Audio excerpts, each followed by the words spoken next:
আমার জীবনের বাস্তব এক ঘটনা। বগুড়ায় কয়েক মাস আগে আমার এক মাহফিল শেষে যখন ছাত্রদেরকে পাগড়ি প্রদান করতেছিলাম, হাফেজ ছেলেরা পাগড়ি নিতেছিল, নাম বলতেছে এক এক ছেলের মাথায় আমরা পাগড়ি পড়াচ্ছিলাম, আলেম ওলামারা সহ। হঠাৎ এক ছেলের নাম বলতেছে মুআজ রহমাতুল্লাহ আলাইহি, নাম বলছে কিন্তু দেখি কোনো ছাত্র সামনে নাই। কিরে মুআজ কই? কয় হুজুর মুআজ তো মারা গেছে। তাইলে নাম কেন পড়লেন? পাগড়ি কারে দিমু? কয় হুজুর পাগড়িটা হাতায়া দেন, মুআজের মা পর্দার আড়ালে বসে আছে, সেখান থেকে পাগড়ি গ্রহণ করুন।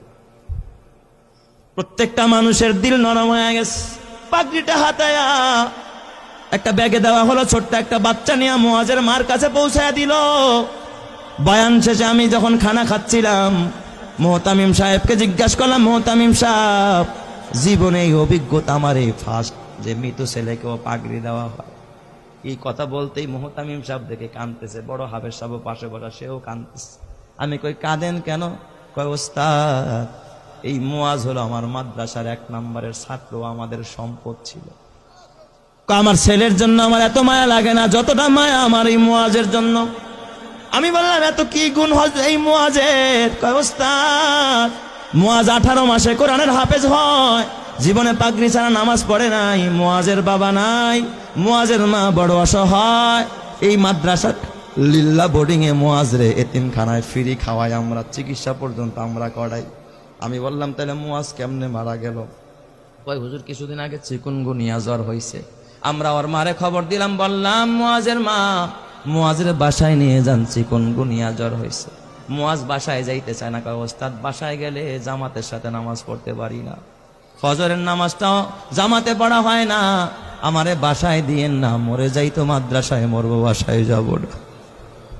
হুজুর কসম আল্লাহর, এই মুআজ ওর পুরা মাদ্রাসায় আর একটা সুনাম। মুআজ বাসায় যায় না, মৃত্যুর আগের দিনও জোহরের নামাজটা মসজিদে গিয়া পড়েছে। আসর থেকে নিয়ে তার অবনতি, রাত্রিবেলায় এশারের নামাজের পরে আমরা পার্শ্ববর্তী ক্লিনিকে নিয়ে গেলাম।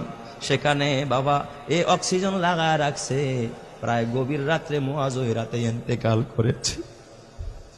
হুজুর মুআজ ইন্তেকাল করেছে, আমরা স্তব্ধ হয়ে গেছি। মুআজের দাফনটা আমাদের মাদ্রাসার গেটের পাশে মাদ্রাসার কবরস্থানে আমরা করেছি। হুজুর আমি বললাম তাহলে ঠিক আছে, মুআজ ইন্তেকাল করলো, তাহলে পাগড়ি কেন মুআজের মাকে দিতে হবে? ওস্তাদ আপনি তো জানেন না। এই কথা বললাম, মোহতামিম সাহেব একটা ডেস্কের বয়ের টান দিয়ে একটা চিঠি বের করছে। কয় দেখেন এই যে পত্র পাঠাইছে মুআজের মা। আমি চিঠিটা খুইলা দেখি মুআজের মা লিখছে সংক্ষেপে, ওস্তাদ হাফেজ সাহেব সব ছাত্রকে পাগড়ি দিবেন, কিন্তু আমার কলিজার টুকরা, আমার কলিজা সেরা ধন মুআজরে পাগড়ি থেকে বঞ্চিত কইরেন না, আমার মুআজরে পাগড়িটা দিবেন। এই আবেদনটুকু করেছে। হাফেজ সাহেব মুআজের মারে ফোন দিয়া ব্যাখ্যা চাইলো কেমনে পাগড়ি দিব। মুআজের মা ফোনের মাধ্যমে জানায়, ওস্তাদ এই দুনিয়া আমার মা নাই, বাবা নাই, চাইছিলাম আমার মুআজ আমারে দাফন করবে, আমার সন্তান আমারে জানাজা পড়ে আমারে কবরে রাখবে, কিন্তু আমার মুআজ যে আমার আগে চলে যাবে আমি মা ভাবতে পারি না। এই দুনিয়ায় এখন আর আমার কেউ নাই, দুনিয়া আমার স্বামী নাই, আমার মা নাই, বাবা নাই, আমার কলিজার টুকরা মুআজও চলে গেল। ওস্তাদ ওই পাগড়িটা আমি মা আমার মাথার কাছে দিয়া, মাথার নিচে দিয়া আমি প্রতি রাত্রে ঘুমাবো, আর আমি আমার ওয়ারেসকে বলে যাব, আমার ওয়ারেসেরা আমার মুআজ তো জানাজা পড়তে পারবে না, আমি মা যদি মারা যায় তোরা আমারে বাজারের কাফনের কাপড় দিয়ে আমারে কাফন পড়াবি না। আমার মুআজের যেই পাগড়িটা মাদ্রাসা থেকে পাইছে, আমি মাকে আমার কলিজার টুকরার পাগড়িটা দিয়ে আমি মারে কাফন পরাই আনছি। আমি এই পাগড়িটা কাফনের কাপড় হিসাবে ব্যবহার করব, এই জন্য আমি শুধু পাগড়িটা চাই।